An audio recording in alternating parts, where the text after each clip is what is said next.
പ്രകൃതിയുടെ മുകളിൽ ഒരു മനുഷ്യനില്ല. കോവിഡ് അതിജീവിച്ചില്ലേ? സിനിമ കണ്ടുപിടിച്ചത് ഇവരാരുമല്ലല്ലോ.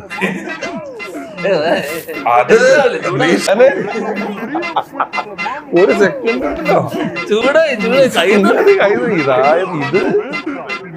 ഇതൊരു വചനമാണ്. പ്രകൃതിയുടെ മുകളിൽ ആരുമില്ല. അജു വർഗീസ് 11:10 എഴുതി വെച്ചു. അജുവിന്റെ സുവിശേഷം. സിനിമയുടെ ഒരു റീ റിലീസുമായി ബന്ധപ്പെട്ട് അതിന്റെ കൂടെ എല്ലാ കാര്യങ്ങൾക്കും നിൽക്കാനായിട്ട് രമേശ് ചേട്ടന് പറ്റിയിട്ടുണ്ടായിരുന്നു. അതുപോലെ ഇനി റീ റിലീസ് ഇനി വരണം എന്ന് ആഗ്രഹിക്കുന്നു. ഞങ്ങൾ ഇതൊന്നും